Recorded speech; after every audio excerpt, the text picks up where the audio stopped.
माँ सरस्वती। आज डीएनए के स्ट्रक्चर की थ्योरी पढ़ेंगे नोट्स बनाने के लिए, जिससे हम अपने खुद के नोट्स बना सकें। ये हिंदी और इंग्लिश दोनों मीडियम की बुक्स हैं। ये एनसाइक्लोपीडिया है जिसमें कि सेल का स्ट्रक्चर दिया हुआ है, और यहाँ पर ये न्यूक्लियस है, न्यूक्लियस से ये डीएनए फाइबर निकल रहा है। ये नेक्स्ट बुक है सीबीएसई बोर्ड क्लास 12 की।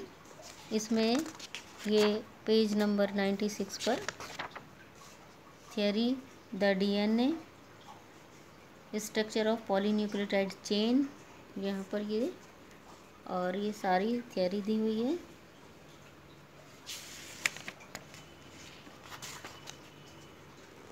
यहाँ पर स्ट्रक्चर, यहाँ पर ये डबल हेलिक्स स्ट्रक्चर, यहाँ पर ये टॉपिक है पैकेजिंग ऑफ डीएनए हेलिक्स। इस तरह से ये न्यूक्लियोसोम बन जाता है।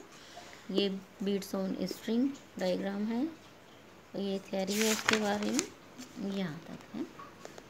नेक्स्ट बुक है डॉक्टर वीर बाला रस्तोगी जी की लिखी हुई है। इसमें भी बहुत अच्छे से कॉन्सेप्ट क्लियर किए हुए हैं।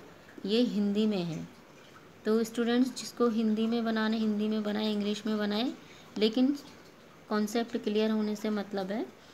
और मॉलिक्यूलर स्ट्रक्चर आप कोई भी चीज़ जैसे इजीली अवेलेबल हो, आप उससे बनाकर देख सकते हैं। ये यहाँ पर पिरिमिडीन रिंग है, हेट्रोसाइक्लिक है क्योंकि कार्बन कार्बन कार्बन, लेकिन इसमें रिंग में नाइट्रोजन भी है, दूसरा आइटम भी है, तो ये हेट्रोसाइक्लिक है। और यहाँ पर काउंटिंग ये 1 N1 की पोजीशन 2 3 4 5 6 ऐसे इसको काउंट करते हैं। ये 3 होते हैं। यूरेसिल आरएनए में होता है, डीएनए में नहीं होता, और थाइमीन की जगह पर होता है वो। ये है प्यूरिन रिंग, इसकी काउंटिंग यहाँ से शुरू होती है। ये 1 2 3 4 5 एंड 6, देन 7 8 एंड 9। ये 2 तरह के ग्वानिन और एडेनिन। यहाँ पर फिर इसका ये यहाँ थ्योरी है इसकी पूरी, वाटसन, क्रिक एवं विल्किंस। ये मॉडल जो दिया था इन्होंने स्ट्रक्चर का, पॉलीन्यूक्लियोटाइड चेन कैसे बनती है, फिर इसका ये स्ट्रक्चर है। यहाँ पर इसकी थ्योरी है। आप इनके प्रिंट आउट्स भी निकाल सकते हैं नोट्स बनाने के लिए। डीएनए का महत्व, significance of DNA. Next book है कॉम्पिटिटिव एग्जाम्स की। ये इसमें बहुत बढ़िया डिस्क्रिप्शन दिया हुआ है, और बहुत अच्छे से नोट्स बना सकते हैं या पॉइंट टू पॉइंट भी बना सकते हैं। इसमें यहाँ पर ये डीएनए, ये डीऑक्सीराइबोज न्यूक्लिक एसिड, ये इसकी थ्योरी। यहाँ पर ये स्ट्रक्चर, ये फिर से थ्योरी।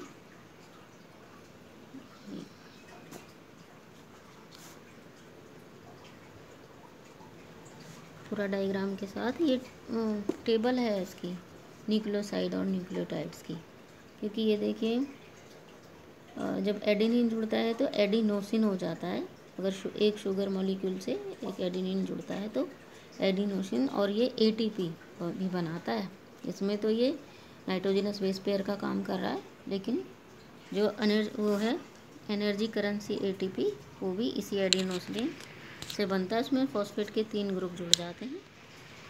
ये नेक्स्ट थ्योरी है, इम्पोर्टेंट फीचर्स हैं अरविंद शारगाफ का। ये उन्होंने 1950 में एक रूल दिया था, ये बताया था कि हमेशा प्यूरिन की मात्रा पिरिमिडीन के बराबर ही होगी, क्योंकि जब एक प्यूरिन दूसरे पिरिमिडीन से जुड़ेगा, हर एक जगह बेस पेयरिंग करेगा, तो मात्रा तो दोनों की बराबर ही मिलती है। ये यहाँ पर स्ट्रक्चर है, मेन एक्सिस हैं, 20 एंगस्ट्रॉम डायामीटर, ये 34 एंगस्ट्रॉम एक स्पाइरल की लंबाई है, और एक स्पाइरल में ये 10 बेस पेयर होते हैं। तो यहाँ पर 34/10 3.4 एंगस्ट्रॉम 2 बेस पेयर के बीच की दूरी। ये फॉर्म्स डीएनए की, ये तो अलग हैं। ये नेक्स्ट बुक है हिंदी में, शर्मा एंड शर्मा की। इसमें डीएनए की थ्योरी ये हिंदी में दी हुई है। ये और स्ट्रक्चर्स हैं, ये हैं यहाँ पर यहाँ पर फिर से ये थ्योरी है। नेक्स्ट पेज पर ये न्यूक्लियोसाइड और न्यूक्लियोटाइड कैसे बनते हैं, ये टेबल है। यहाँ पॉलीन्यूक्लियोटाइड वाटसन एंड क्रिक संरचना, ये कैसे जुड़ते हैं आपस में, ये और अच्छे से थोड़ा डिस्क्रिप्शन है यहाँ पर इसका। ग्वानिन का साइटोसिन से जुड़ते हुए, ये हाइड्रोजन बॉन्ड है बीच में। यहाँ पर ये थाइमीन जुड़ रही है एडेनिन से। ये स्ट्रक्चर डीएनए का और ये थ्योरी साथ में।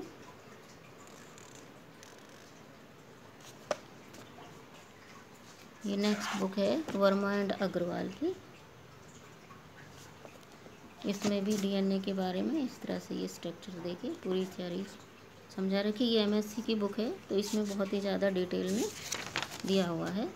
इसमें हाइड्रोजन बॉन्ड के बीच की दूरी भी बता रखी है कि यहाँ पर साइटोसिन जब ग्वानिन से जुड़ता है तो ये 2.9 एंगस्ट्रॉम का हाइड्रोजन बॉन्ड, फिर ये दूसरा 3.0 एंगस्ट्रॉम का, ये बीच वाला बीच में जो बॉन्ड है, और ये इसी के बराबर 2.9 एंगस्ट्रॉम का। यहाँ पर ये जो एडेनिन थाइमीन से जुड़ता है तो ये यहाँ पर 2.8 एंगस्ट्रॉम और दूसरा बॉन्ड 2.0 एंगस्ट्रॉम का है। और इनके बीच की दूरी जो दो पॉलीन्यूक्लियोटाइड चेन है, इनके बीच की दूरी 11 एंगस्ट्रॉम होती है। नेक्स्ट बुक है, ये है डॉक्टर MP कौशिक की, हिंदी मीडियम में है ये। इन्होंने भी ये ऐसे नोट्स बना रखे हैं, ये इसके बारे में पूरी डिटेल हिंदी में दे रखी है।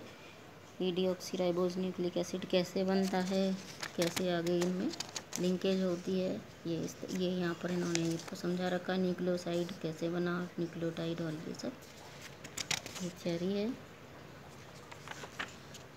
ये पूरी स्ट्रक्चर्स हैं, ये यहाँ पर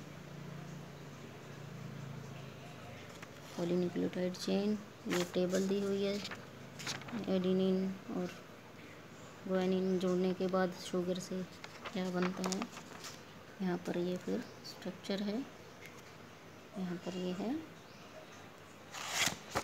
और ये है डबल हेलिकल स्ट्रक्चर, ये डबल हेलिक्स, एक हेलिक्स ये पॉलीन्यूक्लियोटाइड चेन की, दूसरी ये एंटी पैरेलल।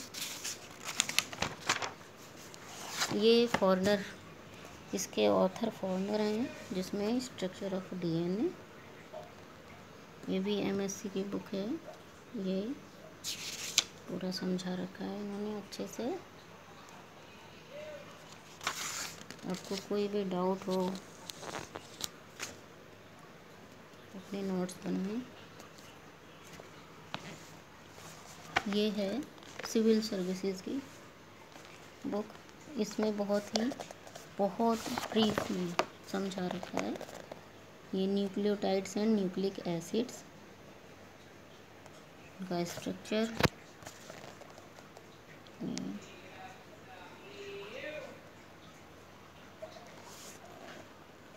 ये फंक्शन ऑफ न्यूक्लियोटाइड्स यहाँ पर है। ये फंक्शंस ऑफ यहाँ पर तो है न्यूक्लियोटाइड्स एंड न्यूक्लिक एसिड्स, फिर ये स्ट्रक्चर, फिर ये यहाँ पर फंक्शंस ऑफ न्यूक्लियोटाइड्स एंड ये न्यूक्लिक एसिड कैसे बनता है, और इसकी ये पूरी थ्योरी। तो आप अपने नोट्स बना सकते हैं हिंदी या इंग्लिश में। जय हिंद।